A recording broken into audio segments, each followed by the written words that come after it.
Hey guys, Raider31 Lane here again.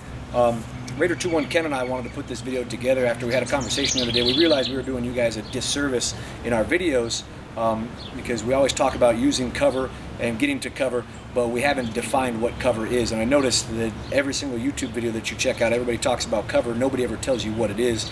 And a lot of people, a lot of instructors even don't tell you how to use it properly. So we're going to go ahead and tell you what is cover and give you some demonstrations of how to properly use it. So what's cover? Cover is something that is an actual physical barrier that's going to prevent incoming projectiles, incoming rounds from getting to me. It provides physical protection and is not to be confused with concealment. Concealment prevents observation. They can be the same thing, but they are not always the same thing. So, cover. We need to know that not all cover is created equally. Anything that we can get behind in a gunfight, if possible, is better than nothing, but know that just getting behind walls, just getting behind trees, just getting behind vehicles is not in and of itself enough, depending on what kind of an engagement we're in here. And so when we're using cover, we need to know a couple of things.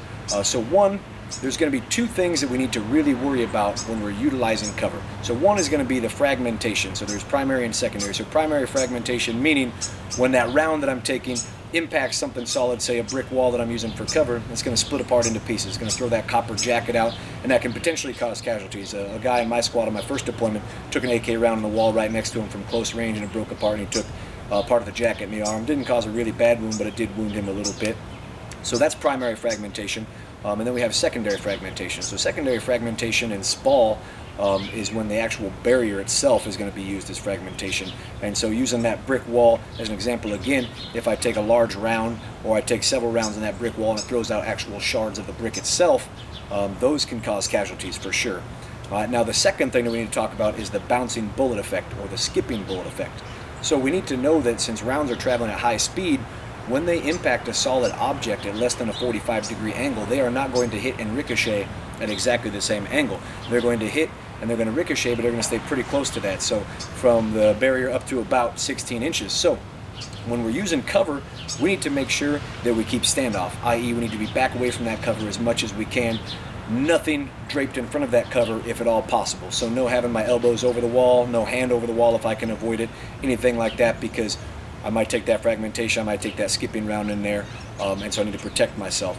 So in addition to keeping that standoff, we're going to keep that silhouette low, just in case we do take those rounds right in front and that skipping bullet effect, hopefully it's going to go over the top of us if we're taking them that close. So we're always going to have that standoff, we're always going to keep my silhouette low, all right, and we're going to use cover. So check out these demonstrations, give us some feedback, see what you guys think.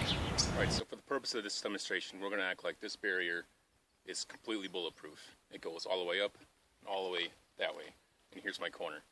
Now if that were the case, this is about as much standoff as I would want from that cover. I got good standoff here from things like Lane was talking about, like ricochet coming from different directions that I'm not addressing, or the splatter effect from rounds hitting this wall, and even spalding effect, which if you don't know is when an explosion goes off on this side of the wall, this side blows towards me and can cause injury or death. Also, I don't want to be sticking my muzzle into a situation I'm not controlling, so I want to be back away from that wall a little bit. It also gives me enough room where if I'm engaging a target, and jump behind cover for whatever reason, my weapon goes down, or if I'm taking a ton of fire and I think I'm going to get killed, just jump right back behind cover.